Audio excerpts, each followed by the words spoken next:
101.3 FM. Malkin drives into the zone, trying to make a pass back into the slot. Caps pick it off. Wilson's on. And here they rush up ice to the Penguins in. Orlov shoots and scores! Orlov from between the circles gives the Capitals their second goal, and they lead 2-0. You can't always control whether the puck goes in the net for you. You can only control the process, the decision-making, the execution, and the work ethic. And as I said to those guys after the game, I thought it was all there. We just didn't score. And, of course, the Penguins lost to the Washington Capitals 3-1 last night. I'm Dale Lolley, sitting in for Stan Savran today. And, of course, I'll be joined now by Dejan Kovacevic of DK Pittsburgh Sports.com. Of course, that's also where I toil at. And, Dejan, you were at that game last night. You'll be at the Pirates opener today, pulling some double duty. And let's talk a little bit about that Penguins loss last night and what that does for their playoff. They're in the playoffs, but this certainly, losing to the Capitals last night was not an ideal situation. No, it wasn't, Dale.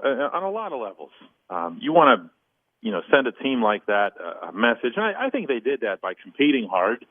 And it got a little rough there at the end. Evgeny Malkin pretty much lost his mind on Evgeny Kuznetsov because Kuznetsov talked Russian to him, which is totally uncool in hockey circles when you're in an NHL apparently game. I mean, I think from now on, if I'm having whoever my agitator is on my team, hey, give me some Russian phrases and you can throw them at Malkin from the bench. Apparently that's what sets him off. That's really funny.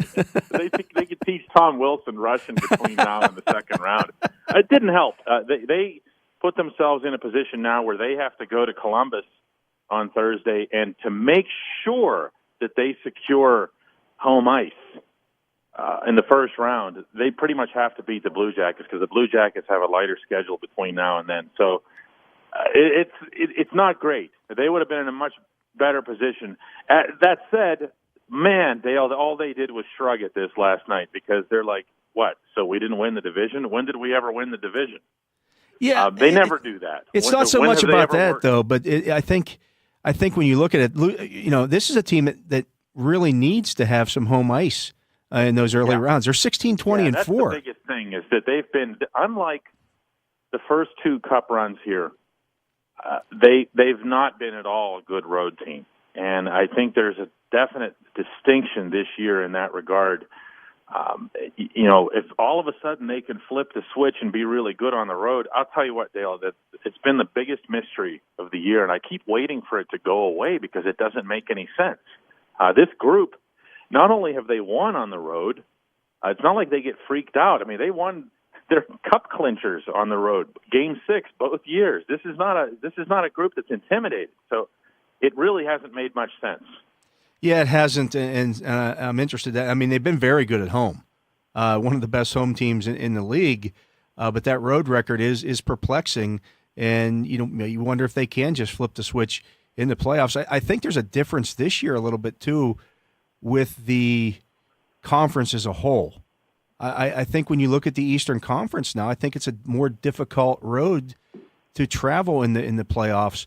Boston playing well, Tampa playing well, the Capitals are the Capitals. Toronto has snuck ahead of the Penguins, and Columbus has been hot. Yeah, I mean, it's deeper, I think, than either of the previous two Cup years. It might be deeper than any year, any of the 5 years in which the Penguins won a Cup, even going back to the early 90s. It's been a little bit of a surprise. I think for the first half of this season, most of us really just saw the Penguins and Tampa. But then Boston surged. Toronto has gotten healthier, meaning Austin Matthews is back in the lineup. And Washington, man, as some of them were gleefully pointing out last night, the Capitals, a lot of us left them for dead when they had a couple of major losses in the offseason, Marcus Johansson, Justin Williams. For them to put it together the way they did, the way they have, has been really impressive. So what are you looking at in the East? 3, 4, possibly even 5 teams that you wouldn't be surprised to reach the Stanley Cup final. Yeah, I think the interesting thing is, Dejan, and I'm talking to Dejan Kovacevic of DK Pittsburgh Sports.com, if you start looking at goal differential, that's a big one. Yeah, the Bruins lead the conference at plus 60. not a surprise. They get the best record. Tampa Bay second at plus 55. They get the second best record. Then you look down to the Maple Leafs. They're plus 41. And then the Penguins and Capitals are tied for fourth at plus 17. Yeah, and the other thing that you look at, and we talk about this in all sports, is momentum heading into the playoffs. The one team that's actually been the biggest disappointment of late in that regard has been the Lightning. They've fallen off. Andrei Vasilevsky hasn't been himself in goal. That team, that roster, I keep saying this, and I'll keep insisting it until they're eliminated, has the deepest, strongest roster in the East, but they have not put it together. So Boston has. Boston is the one team I think that has really just found a way to really steamroller going into the playoffs. To a lesser extent, Columbus, but I'm sorry, I can't take the Blue Jackets seriously until they ever win a playoff series. But Boston looks real.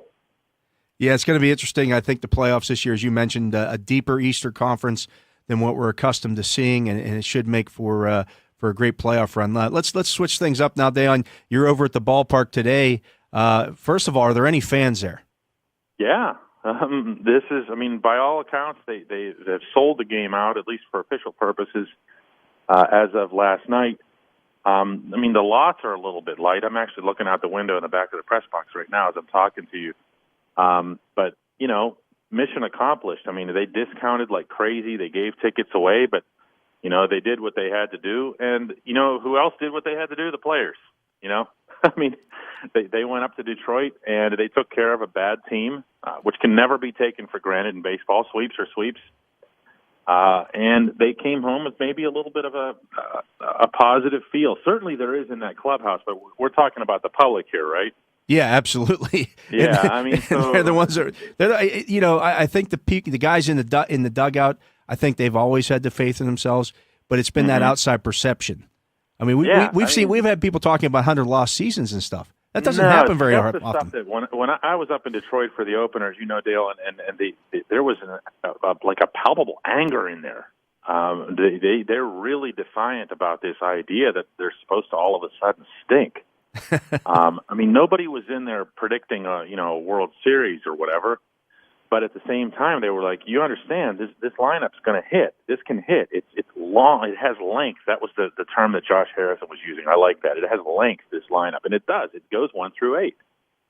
We'll see about Colin Moran, but the other 7, I think you can say that it's a lineup that's going to be competitive on a nightly basis.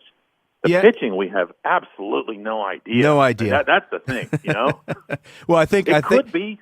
Yeah, go ahead. I think one of the guys that they do have an idea about is pitching today.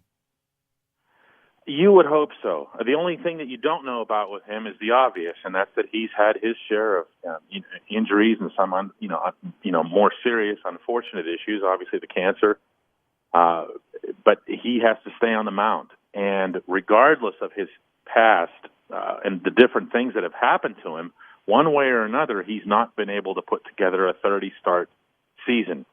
I don't see how the Pirates can be a contender, possibly even competitive, if they don't get 30-plus solid starts from both Ivan Nova and Jamison Taillon. I really don't. And that's asking a lot in both cases. It's being hopeful. Yeah, I agree with you there. Everybody talked in the offseason about them not signing a guy to a Major League Baseball contract, guaranteed contract. Everybody that they signed went to minor league deals, of course, made the trade for Corey Dickerson. One of the guys that you look at and say, this is a kind of guy they could have signed, was Lance Lynn, who will start against them today. 1 year, $12 million that he signed with the Twins for. Yeah, they could have. That said, this is not the way you do your analytics in baseball, but every time they have faced Lance Lynn, they have just crushed him. This goes back forever. And I'm sorry, if even a guy who relies as heavily as he does on data research and statistics as Neil Huntington has to have some human part of him that just thinks, my God, every time I see this guy, he's walking off the mound after an inning and a third. I still think he's. You're talking about a guy with a career 3.38 ERA. Oh yeah, he's a real pitcher. Yeah, when he's not facing the Pirates, he's pretty good. The one here's what's interesting though, Dale, is that Joe Musgrove. This was only about 15 minutes ago. was placed on the disabled list with that same issue, the shoulder injury that shut him down, you'll recall, early in the spring. And here's where things get exposed, because you know who they have behind Musgrove to start? I mean, it's basically now you're going down to Stephen Brault and Tyler Glass now again. And that's where your rotation gets exposed, because, again, you're hoping. You're bringing in Musgrove. Of course, he came in the Garrett Cole trade, and you're just hoping that he can be that guy. But hope doesn't really win at this level. No, you can't hope your way to a championship or even a 500 record. Let's talk a little bit about Glass, though. I watched him pitch yesterday, showed some you see the stuff, and you see the fastball, and you see the curveball that just drops off the table. But he still has that tendency to be a little bit wild. He got through 2 innings unscored upon yesterday, which was a good sign, but it was a struggle. You know, he's going to be a struggle. Everything that I've heard from people who watch baseball at a far different level than you or I, as many games as we've ever watched, scouts, they just look at him and they just shake their heads, because they see the same thing that you just described. They see the stuff, but they also see a complete lack of poise. That's the biggest thing. I've coached a lot of pitchers and taught pitching, and the poise is the most overlooked thing, I think, among all pitchers. You see a great fastball, you see the great curveball, the great stuff. But then, if a guy just loses his composure when he gives up a couple of hits or somebody makes an error behind him, it's over. And that's kind of what I saw. I saw a little bit of that with Garrett Cole a lot of times. Yeah, he had that bulldog mentality, but he wore his emotions on his sleeve a little bit too much for me. Yeah, and in this case, I think you're talking about the same trait, meaning a lack of poise that comes from different directions. Cole is the guy who would get fired up and put himself into trouble. That's something similar that we see on a fairly regular basis from Chad Kuhl. And on the other hand, you have Trevor Williams, who very much has the bulldog mentality, but really knows how to harness it. I mean, you want to talk about poise. This is a guy who has arguably, meaning Williams, below average material at the major league level. But he just oozes poise and command and understanding the hitter's swings and how to read off of them. Very much reminds me in a way of the very early version of Zach Duke, who came into, you'll remember, like a house on fire, right? Yeah. And had the same ordinary stuff he had his whole career. But he was just that smart and that poised and was able to make himself a major league pitcher for many years, to his credit. Williams has some of that. Glass now is a completely different case, though. I think you're talking about a pitcher here who just freaks out. Yeah, I agree. Where do you go with that? That's the one thing that you can't teach, that poise. No. You can't teach that. You can teach him to throw a fastball, a two-seam fastball, a curveball, a cutter, any of those pitches, but you can't teach that mental toughness.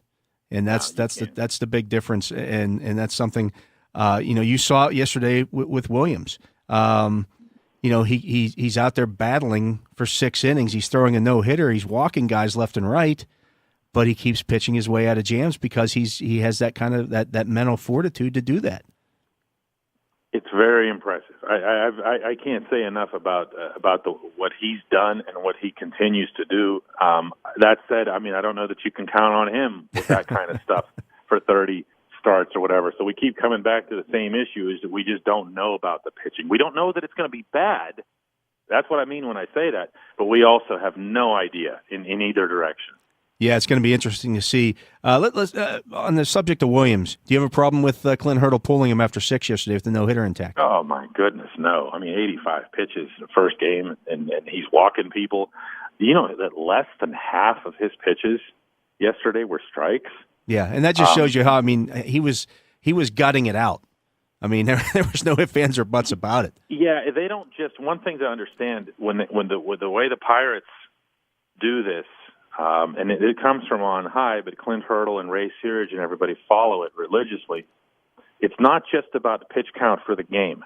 They measure pitch count per inning and stress level and how many pitches you're making whenever you have guys on, because you are buckling up and tightening up a little bit more. And I know the old-timers are going to roll their eyes at that. I get it. Okay, not everybody's Nolan Ryan, and it's not 1975 anymore, and they put a lot of money into these guys and their arms, and they don't want to risk them.